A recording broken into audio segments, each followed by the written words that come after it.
Bizim qonşu oğlan 9-da oxuyur, həyətdəki pişikləri zorluyur, anasına demişik xeyri yoxdur, nə edə bilərik, atasız uşaqdır.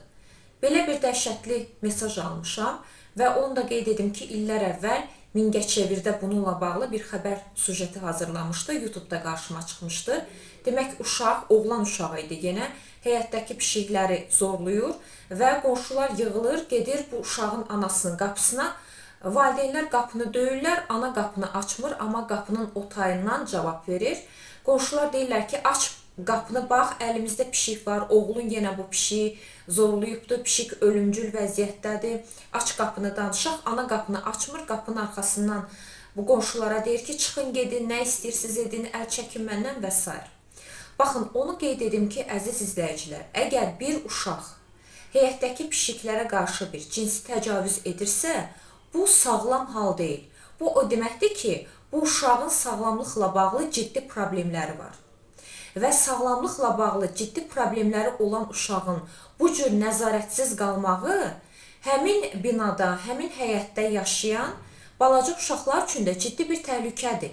İndi əlinə pişik keçir, pişiyi zorluyur. Sabah bu uşağın əlinə 3 yaşında, 2 yaşında balaca bir uşaq keçəndə də ona qarşı da cinsi təcavüz edəcəkdir. İlk öncə qonşular gedib valideynlə danışmalıdırlar, ana ilə danışmalıdırlar, söhbət etməlidirlər. Yox, əgər ana ilə heç cür kontakt alınmırsa, ana ümumiyyətlə dinləmək istəmirsə ki, bu özü də başqa bir problemdir. Bir ana oğlunda belə bir psixoloji problemin olduğunu bilən bir ana necə neytral qala bilir? Bu özü də başqa bir məsələdir. Bu halda nə etmək lazımdır? Polisə müraciət etmək lazımdır, əziz izləyicilər. Polisə gedin, polisə şikayət edin. Çünki burada söhbət tək pişiklərdən getmir.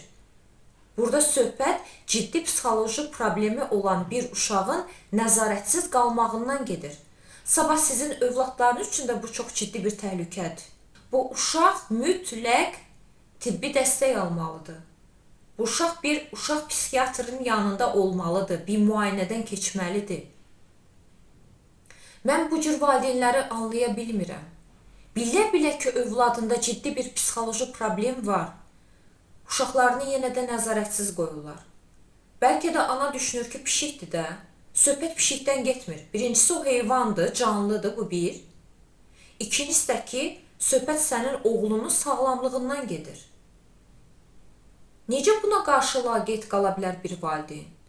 Və bu cür halla üzləşən digər izləyicilərimiz də varsa, əgər qonşuluqda görürsünüzsə ki, bir uşaq özünü anormal aparır, heyvanlara qarşı şiddət göstərir, söhbət tək cinsi təcavüzdən getmir. Bir uşaq heyvanlara qarşı şiddət göstərirsə, mütləq valideyn ilə söhbət edin. Yox, valideyni heç cür ünsiyyətə, dialoqa gəlmirsə, o zaman polisə müraciət edin. Çünki bu sizin övladlarınız üçün çox ciddi bir təhlükə deməkdir.